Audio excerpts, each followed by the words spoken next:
Welcome to Cafe Maddy. My name is Maddie, and you're tuning into an emotional food podcast series where you send me an order in your story form, and in return, I cook something customized and delicious for you. We're going to be taking story submissions, so you can submit your story in the link below in the description if you're watching on YouTube. And you can tell me about something you're going through, any questions you might have in general. And every week, I'll carefully select an order, and you get a custom menu along with a podcast about my own life. I think you guys are gonna love this episode because it is so juicy, so scrumptious, so personal and tender. I just know you're gonna come back for more. And I'm not just talking about the food. So, thank you for coming to Cafe Maddy today. Take a seat, wherever you are, make yourself at home, and let me take your order.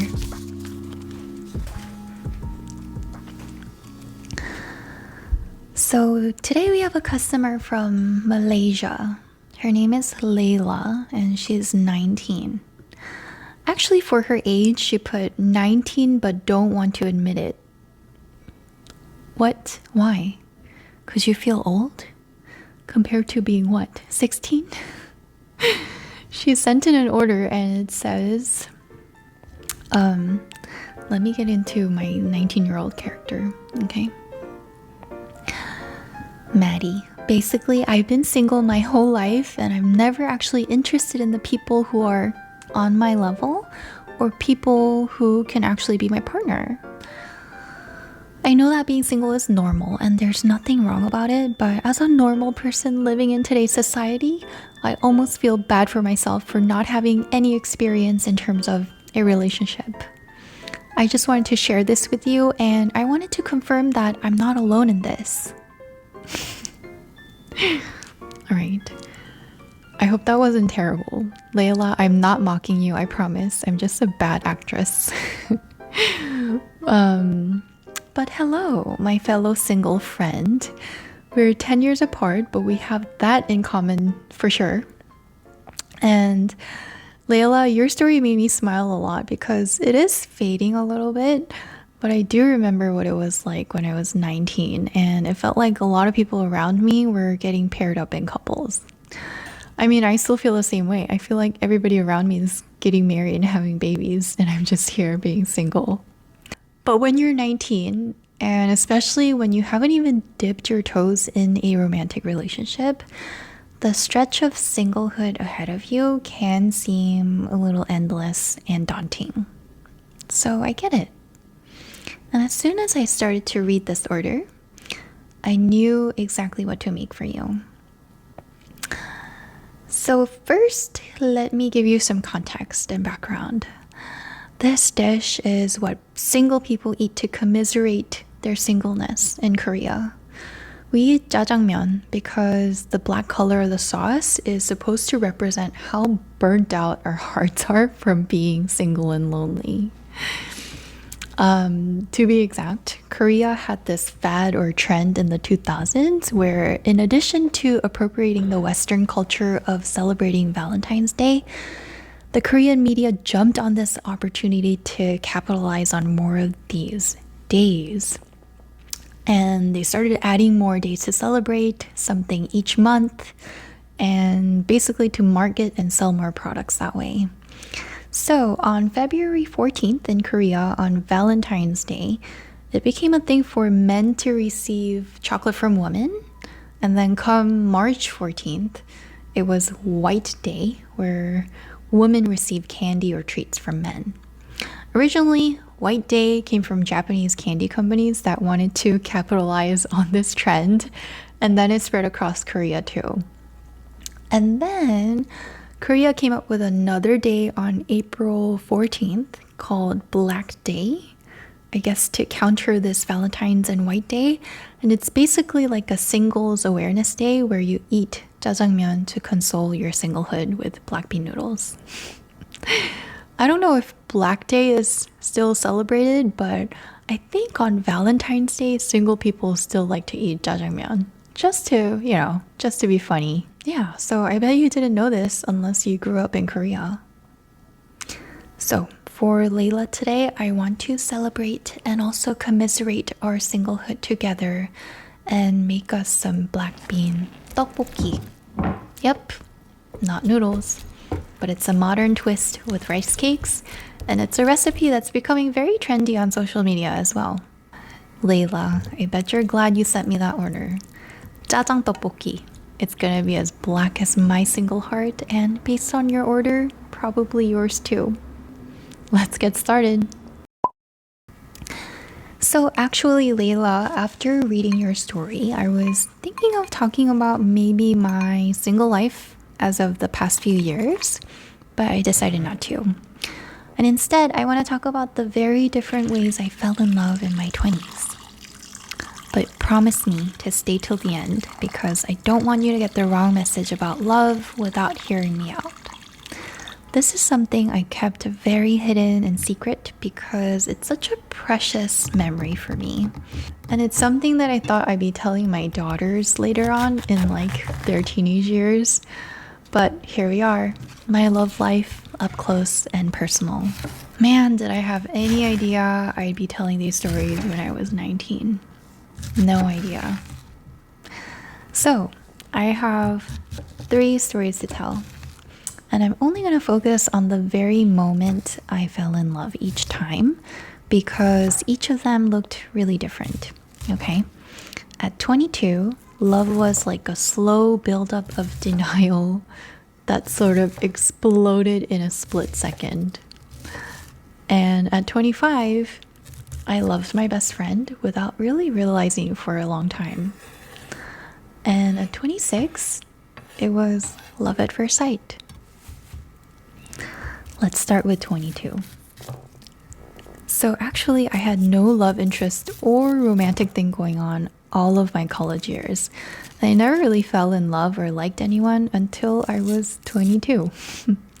I never even kissed anyone for 4 years, except for the guy I kissed in freshman year, but that was really nothing. Don't feel bad about having no experience at 19. At 22, I was at 0. And of course, I meet a boy at school. He's cute, but I thought, he's not really my type. He drank a lot and he liked to party, so I was so goody two-shoes in college that I was so far from this partying life that he was living up in New York City. And I'm not like this anymore at all, guys, but back then I was super judgy about people who were drinking and partying like this. So I was super judgy about him as well. But I found out that he did study hard for his school. So we kind of became study buddies. Oh my God, we had to study so much in grad school. I basically lived in the library, from 10 a.m. to 2 a.m., Monday to Friday, or Monday to Sunday. So day and night at the library, we'd spend 8-10 hours a day. And of course, sometimes it would be late nights and we're alone in the library and we'd talk a lot. And I got to know him really well. We would talk about things where afterwards we'd both say why did I just tell you all that? Because it was such really personal things. So despite not being my type of guy, he started to pretty much grow on me.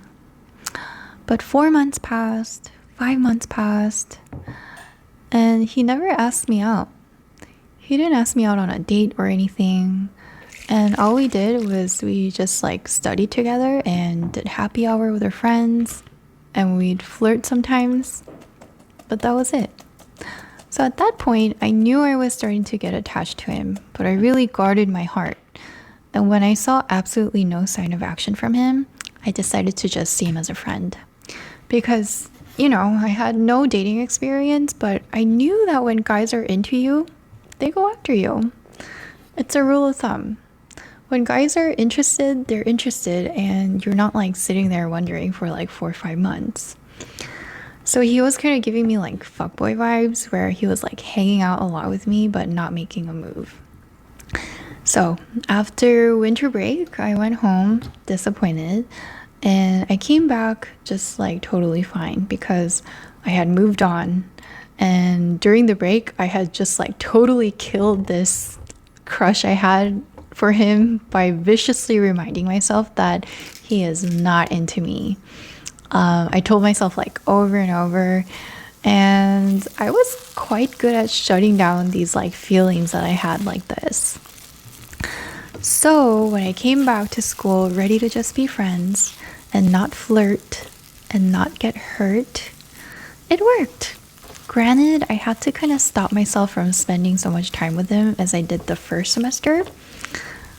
So when he'd reach out to like study together again, I'd respond maybe like half the time. And it was like manageable. And one weekend after our finals, a group of our friends, we planned a cabin trip. So we rented a car, drove up to the Catskills, and we got to the cabin, hung out. We ate and drank, and at the end of the night, somehow everyone had fallen asleep, and we were the only ones left sitting by the fireplace. And the next thing I know, he pulls my chair closer, and we were just talking. And when we hit a silence in our conversation, he leaned in and kissed me. And it was the weirdest thing. I had like suppressed my feelings and tried to kill it for so long at that point that I didn't feel anything as we kissed. Like no butterflies, no flutters, no blushing. Literally, as our lips were meeting, I was thinking to myself, wow, so it actually worked. I actually don't like him anymore. And then we stopped kissing. And then he leaned in once again and kissed me again. And I kid you not, I physically felt something like an internal wall tumbling down, and something unlocked in me. And all of that suppressed emotion that I had thought that I killed off, it came rushing in, and I got the chills from head to toe while kissing. I was feeling so much so quickly that I teared up. When I think about it still, I can like tear up out of muscle memory. And in that split second, I fell in love. Like fell in a hole of love. Like Alice falling and falling and falling into a rabbit hole. The best first kiss of my life? Probably. I was so young and so tender. It was so pure and so sweet because I had wanted it for so long. And then I was 25. My first love, so clumsy and hot and furious, it was long gone.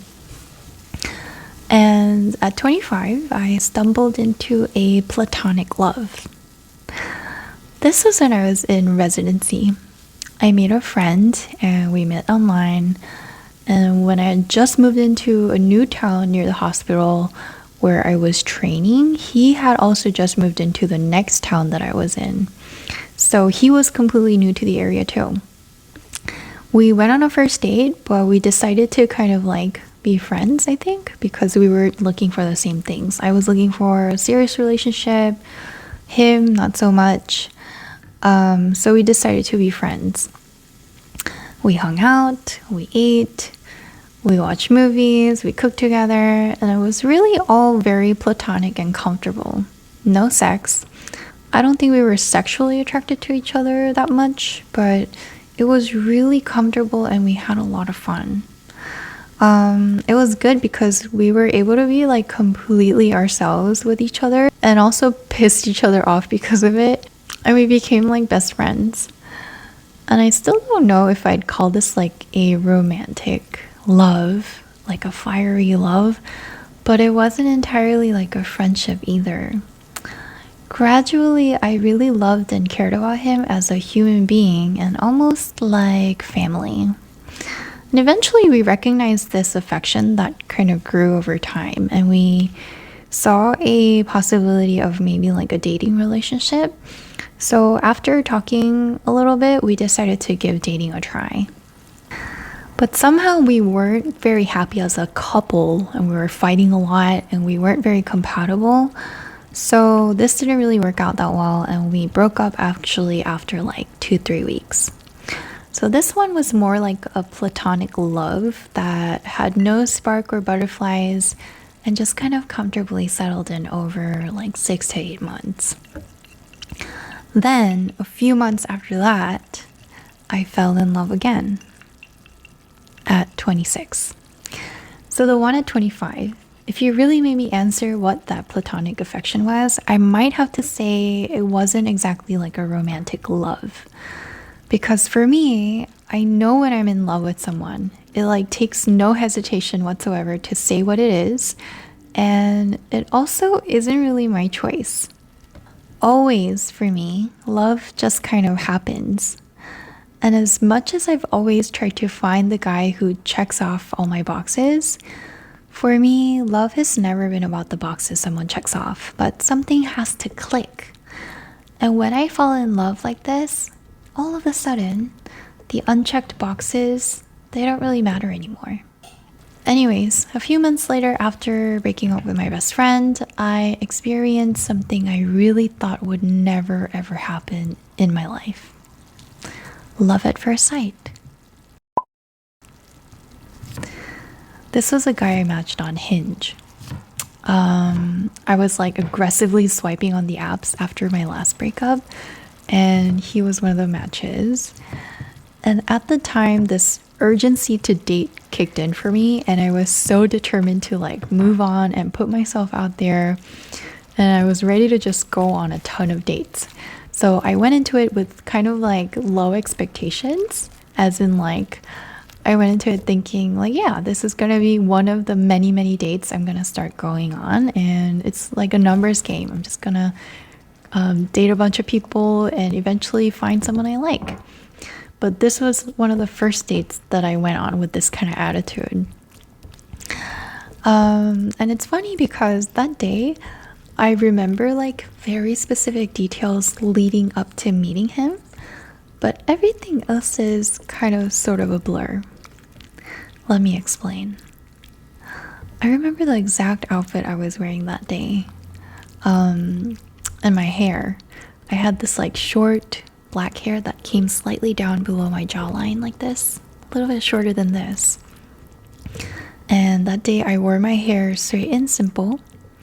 I wore a gray t-shirt, black jeans, and sort of a khaki green casual jackets with white sneakers. And I think I was going for this like effortless kind of casual look. And another thing I remember is the spatial structure of the restaurant.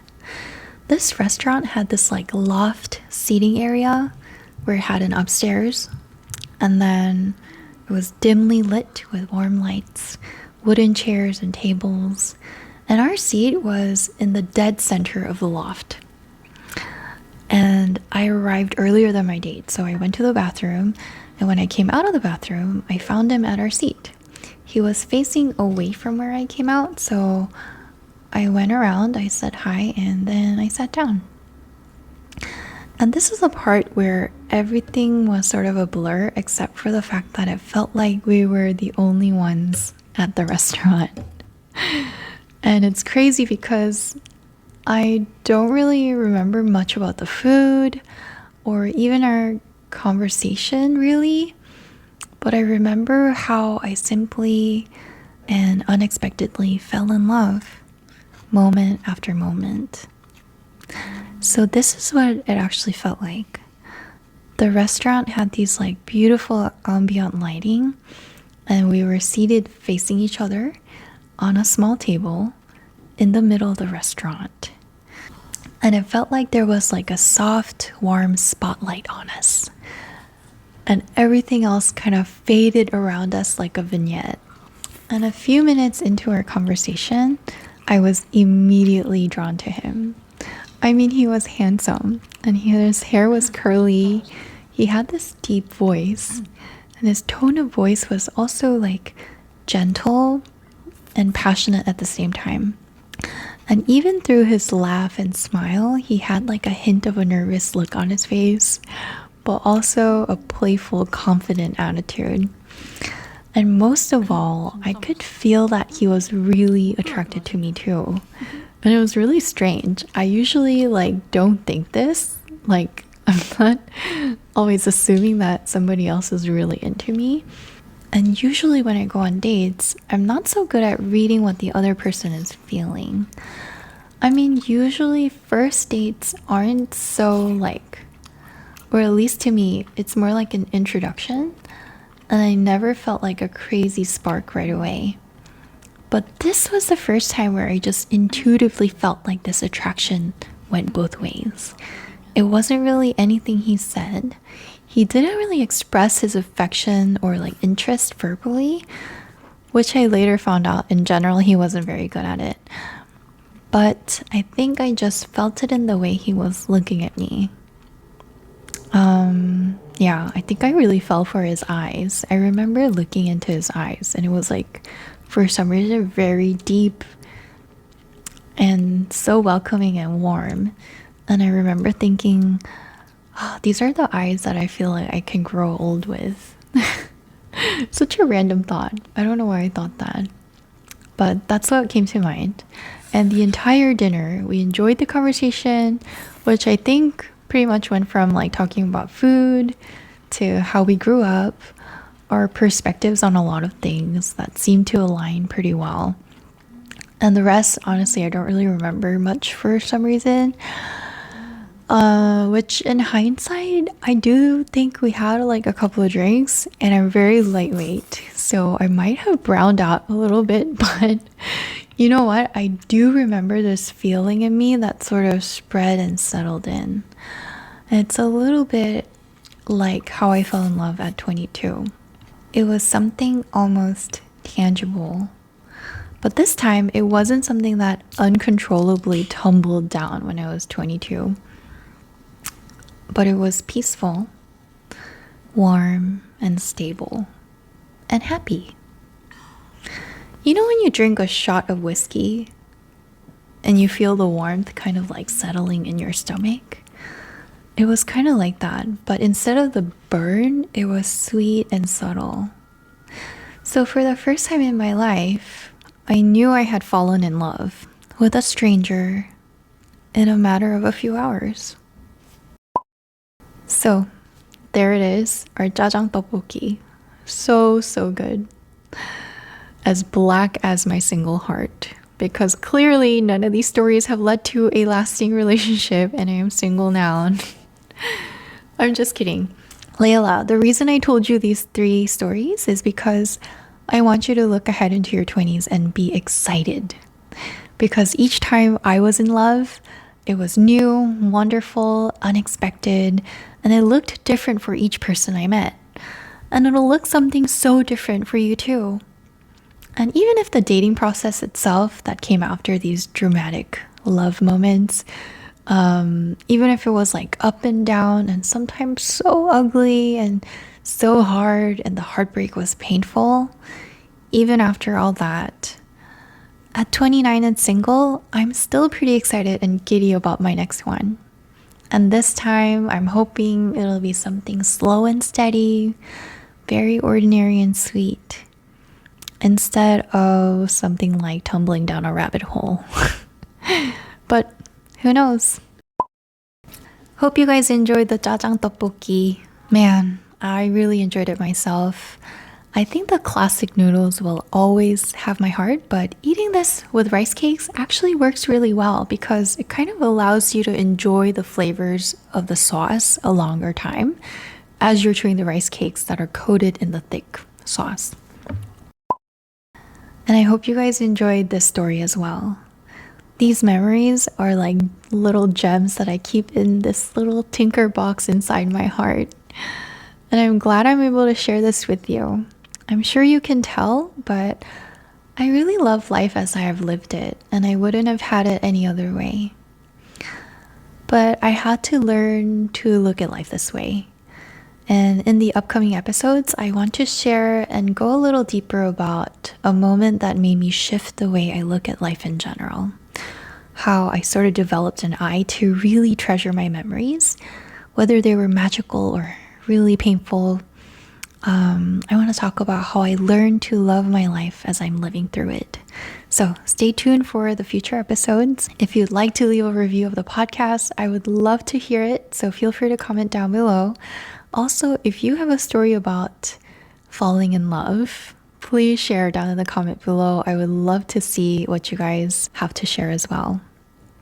And you can also find, or eventually we'll able to find, this podcast on Spotify and Apple Music under the title Cafe Maddy Podcast. And you guys know the usual. Like, share, and subscribe. And most importantly, turn on the alarm and notification button so you can stay tuned for next week. Same day, same time. Special thanks to our music artist, Mr. Hong, for the custom track for our podcast. And every week at the end of this video, I'll share music that I've been listening to a lot that I think you might like too. So I'll link the playlist right here on the screen. Every week, we'll be building a playlist from this podcast. Thanks for coming by to Cafe Maddy. Happy Valentine's Day. See you next week. Good night.